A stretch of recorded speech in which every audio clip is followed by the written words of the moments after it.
How strong is Doom Shadow in Sonic X Shadow Generations? This new version of Shadow the Hedgehog, first seen in the Shadow Generations portion of the story, has his latent abilities unlocked thanks to the power of Black Doom and the influence of his Black Arms DNA. This version of Shadow the Hedgehog is incredibly powerful, but just how strong is he really, and how does he stack up to other powerful characters or even past versions of Shadow? Well, let's discuss that now, and I've never done anything like this before, so if anyone disagrees with me, cry about it. I mean, let me know in the comments. Spoilers ahead for anyone who hasn't yet played Shadow Generations. You have been warned. Come back after you play the game, or you can check out my full playthrough on the channel. I have a playlist for that. Now, what exactly is Doom Shadow? Well, Doom Shadow is Shadow the Hedgehog with the power of Black Doom. Shadow is a part of the Black Arms alien race, and their leader Black Doom collaborated with Professor Gerald Robotnik to create the ultimate life form. If you want to know more about those characters and that situation, I did videos on both of them that you can check out. I did videos on Gerald and I did a video on Black Doom that you can check out in my Sonic X Shadow Generations Explained playlist. According to Professor Gerald, these abilities are part of Black Doom's design of Shadow. Black Doom wanted the ultimate Black Arms warrior, with Doom even referring to him as his finest creation. Black Doom and Shadow are linked, so by him unlocking Shadow's power and allowing Shadow to get stronger, he himself was also growing stronger after his demise in the Shadow the Hedgehog game. Also, near the end of the game, after bringing out the absolute maximum of his Doom power, Shadow is now complete, and Black Doom's plan is to claim him, mind, body and soul, and become the perfect being. So this implies that he feels comfortable enough to where he can still overpower Shadow. This is where Shadow's strength comes into play, because some of the feats he achieves in this game are pretty insane. Let's measure him up against some of the other powerful characters that we see in the game. Shadow does fight the Bio Lizard in Sonic Adventure 2 by himself, but it is only truly vanquished once he teams up with Super Sonic and they go super together, so nothing too crazy there, you can kind of see it. But where it absolutely gets crazy is in the second boss fight against Metal Overlord. This one here really shows you how powerful Shadow is here. Metal Overlord was the final boss of Sonic Heroes. He is a transformed state of Metal Sonic that not only copied the data of Sonic, Tails and Knuckles, but also Chaos, the god of destruction and final boss of Sonic Adventure 1, and the data of Shadow himself.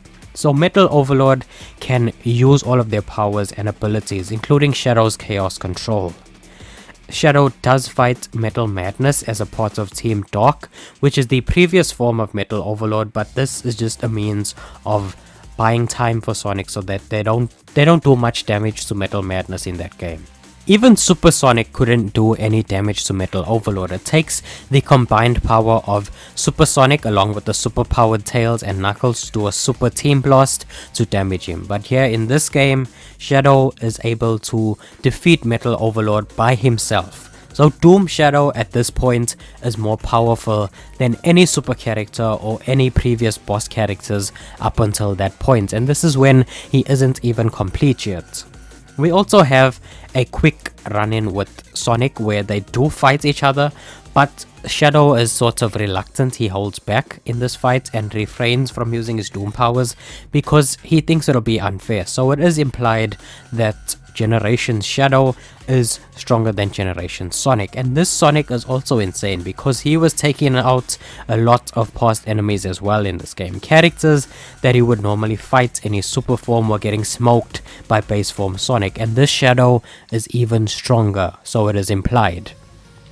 And then we fight Mephiles, who in Sonic 06 Shadow fought against with the help of Team Dark. At the end of the fight, he even removes his inhibitor rings, which tells you how big of a threat Mephiles is. Shadow doesn't ever remove these rings because these rings help stabilize the stored chaos energy within him. Without them, his power will become uncontrollable and too much to handle. So you can tell that this was a last resort.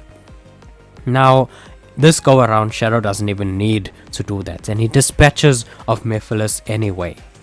Then, moving on to the final battle, which is split into two parts. We fight Black Doom in his Devil Doom form.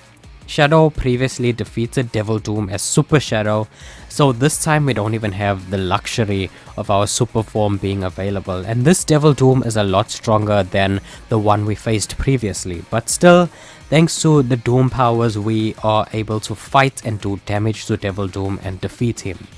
And during this fight, Shadow doesn't seem too phased or threatened by him. He even actually makes several remarks, even stating that he surpassed Black Doom. Midway through the fight, Devil Doom states that he perhaps underestimated Shadow's power, which is funny because in Shadow the Hedgehog, Devil Doom says that he underestimated the power of the emeralds. Now he's saying he underestimated Shadow. In the second phase of the fight, Devil Doom transforms into Neo Devil Doom, powering up even further, but Shadow still somehow manages to defeat him. So Black Doom's vision of creating the perfect warrior worked too well because he got too strong for even him to control, and I guess he ended up paying for it.